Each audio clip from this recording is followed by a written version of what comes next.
Welcome to SI study nest. এই ভিডিওতে আজকে আমরা ফাজিল ফোর্থ সেমিস্টারের ফিকহ সাবজেক্টের বাবুল ইদ্দাত যে অধ্যায়টি রয়েছে, আমরা এই অধ্যায়টি দেখব। এখানে মূলত আমরা এই অধ্যায় সম্পর্কে যত রকম কোশ্চেন হতে পারে, ঠিক আছে, সেই বিষয় নিয়ে একটা কনসেপ্ট ক্লাস আমি তোমাদেরকে দেব। আশা করি তোমরা যদি ক্লাসটি করো, এরপরে তোমাদের বিভিন্ন বই থেকে তোমরা কোশ্চেন আনসার প্র্যাকটিস করবে। সেক্ষেত্রে আমি যে বিষয়গুলো বলবো এইগুলোই কিন্তু কোশ্চেনের মধ্যে থাকবে, ঠিক আছে, এর বাইরে কিন্তু কোশ্চেন হবে না, কারণ এগুলো আমাদের কনসেপ্ট ক্লাস। আমরা এই অধ্যায়ের মধ্যে মূল যে বিষয়, মূল যে থিম, সেই বিষয়ে আমরা আলোচনা করব, এবং যাতে করে একটা সিঙ্গেল নাম্বার যেন আমাদের আনকমন না আসে, সেদিকে লক্ষ্য করে আমরা মূলত ক্লাসটা করব।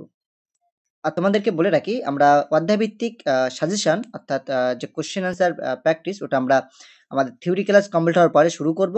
ওকে, তবে তোমাদেরকে যে ক্লাসগুলো করানো হবে থিওরি ক্লাস, তোমরা অবশ্যই নোট ডাউন করে রাখবে। এই বিষয়গুলোই কিন্তু তোমাদের কোশ্চেনে থাকবে, ঠিক আছে, এর বাইরে কিন্তু কোশ্চেন হয় না। যে বিষয়গুলো তোমাদেরকে বলা হচ্ছে বা উপস্থাপন করছি আমি, এই বিষয়ের মধ্যে থেকে মূলত কোশ্চেনগুলো হবে। অতএব যে কথাগুলো বলবো মন দিয়ে শুনবে এবং প্রয়োজনীয় তোমরা নোট করে রাখবে। ওকে, সো আজকে আমাদের যে টপিক বাবুল ইদ্দাত, এই ইদ্দাত সম্পর্কে আমি ম্যাক্সিমাম 5 মিনিট তোমাদেরকে বলবো। 5 মিনিটের বেশি সময় নেব না, আশা করি এর মধ্যে তোমাদের পুরো বিষয়টা বুঝিয়ে দেবো। অতএব তোমরা ক্লাসটি স্কিপ না করে সম্পূর্ণ ক্লাস দেখবে, এবং ভিডিওটি ভালো লাগলে অবশ্যই শেষে একটা লাইক করে দেবে এবং তোমাদের মতামত কমেন্ট বক্সে জানাবে। ওকে, সো চলো তাহলে আমরা ক্লাসটি শুরু করি। দেখো, বাবুল ইদ্দাত যেটা আমরা পড়তে চলেছি, বাবুল মানে অধ্যায়, ইদ্দাত অর্থ হচ্ছে গণনা করা, টু কাউন্ট, রাইট। আচ্ছা, এখানে ইদ্দত শব্দটি যেহেতু আমাদের ফিকা সাবজেক্টের মধ্যে এসছে, অতএব এখানে গণনা করা বলতে আমরা এখানে স্ত্রীদের যে ঋতুকালীন দিনসমূহ, এটাকে গণনা করা বোঝানো হচ্ছে। ওকে,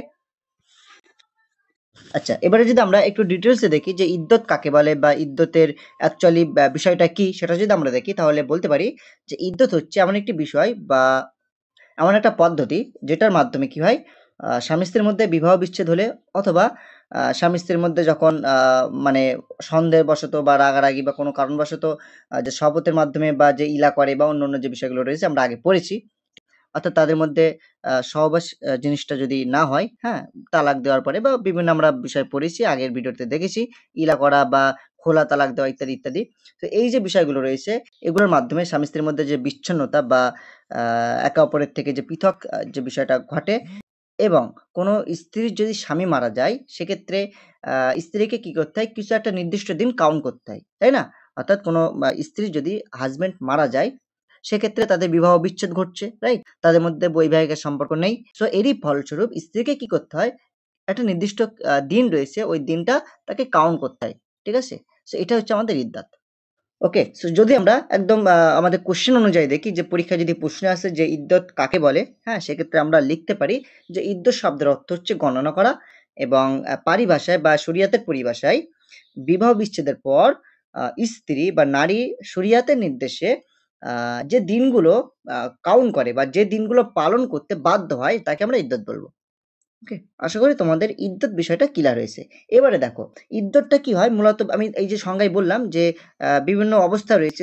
যেমন কোনো স্ত্রীর যদি স্বামী মারা যায়, সেক্ষেত্রে একটা নির্দিষ্ট দিন তাকে কাউন্ট করতে হবে। কিংবা অপ্রাপ্তবয়স্ক যে সমস্ত নারী রয়েছেন, হ্যাঁ? বা যাদের বিবাহ হয়ে গেছে কিন্তু তাদের কম বয়সের কারণে তাদের এখনো হায়েজ শুরু হয়নি, সেক্ষেত্রে তাদের একটা নির্দিষ্ট দিন রয়েছে, কাউন্ট করতে হবে। কুমারী নারীর ক্ষেত্রে একটা নির্দিষ্ট দিন রয়েছে, যে দিনগুলো তাকে পালন করতে হয়। সো আমরা ফুল ডিটেইলস এ জেনে নেব যে কোন মহিলার ক্ষেত্রে কতদিন ইদ্দত পালন করতে হবে। ওকে? সো চলো তাহলে তোমাদের ধাপে, ধাপে বলে দেই। তো ১ম এ আমরা জানবো যে বয়সপ্রাপ্ত মহিলা, অর্থাৎ যে মহিলা বয়সপ্রাপ্ত কুমারী, হ্যাঁ? সো সেক্ষেত্রে তাকে ইদ্দত পালন করতে হয় ৩ হায়েজ পর্যন্ত। ওকে? অর্থাৎ কুমারী নারীর ক্ষেত্রে ইদ্দতের যে সময়সীমা ৩ হায়েজ তাকে কাউন্ট করতে হবে। ওকে? তারপরে আমরা জানবো যে অপ্রাপ্ত বয়স্ক, অর্থাৎ যে সমস্ত মহিলারা বা যে সমস্ত নারী কম বয়সের কারণে এখনো যাদের হায়েজ স্টার্ট হয়নি বা শুরু হয়নি, তাদের ক্ষেত্রে ৩ মাস তাকে কাউন্ট করতে হবে। এবারে আমরা দেখব যে বৃদ্ধতার কারণে, হ্যাঁ? বৃদ্ধতার কারণে যে সমস্ত নারীর হাইজ বন্ধ হয়ে গেছে, অথবা আমরা বলতে পারি যে কোনো রোগের কারণে। অনেক সময় কি হয়? বিভিন্ন রোগ রয়েছে আমাদের শরীরে, যখন রোগ হয় মহিলাদের শরীরে, সেক্ষেত্রে অনেক সময় হাইজ বন্ধ থাকে, রাইট? সো বৃদ্ধতার কারণে যদি কোনো মহিলার হাইজ বন্ধ হয়, সেক্ষেত্রে তার ইদ্দত হচ্ছে ৩ মাস। অর্থাৎ অপ্রাপ্ত বয়স্ক নারীর যে ইদ্দত ছিল ৩ মাস, ঠিক তেমনি বৃদ্ধতার কারণে যদি কোনো মহিলার হাইজ বন্ধ হয়ে যায়, সেক্ষেত্রেও তার ইদ্দত হচ্ছে ৩ মাস। এবারে দেখব যে কোনো মহিলা যদি গর্ভবতী থাকে, হ্যাঁ? বা হামেলা যেটাকে আমরা বলে থাকি, বা গর্ভবতী নারীর ক্ষেত্রে তার ইদ্দতকাল হচ্ছে বাচ্চা প্রসব হওয়ার আগ পর্যন্ত। ঠিক আছে? অর্থাৎ তার যে শিশু, সে প্রসব হওয়ার আগে পর্যন্ত যে সময়টা, এটা হচ্ছে তার ইদ্দত।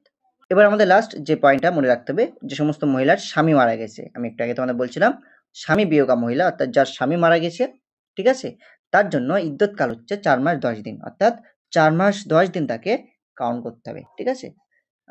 এই ছিল আমাদের ইদ্যতের সংজ্ঞা এবং কোন মহিলার ক্ষেত্রে কতদিন ইদ্যত পালন করতে হয় পুরো ডিটেলস আমরা জেনে নিলাম। এই হচ্ছে তোমাদের প্রশ্ন, বা এখান থেকে প্রশ্ন আসলে এভাবেই দেবে যে ইদ্যত কাকে বলে।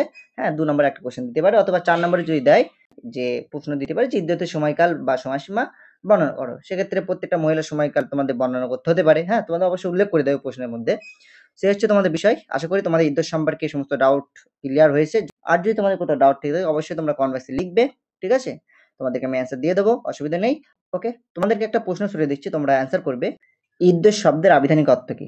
অবশ্যই আমি বলে দিয়েছি, তারপরে তোমরা এর অ্যান্সারটা কমেন্ট বক্সে করবে, ঠিক আছে? ইদ্যত শব্দের আবিধানিক অর্থ কি? ওকে, সো চলো আজকের ক্লাস এ পর্যন্তই। নেক্সট ক্লাসে অন্য একটা টপিক নিয়ে আলোচনা করব।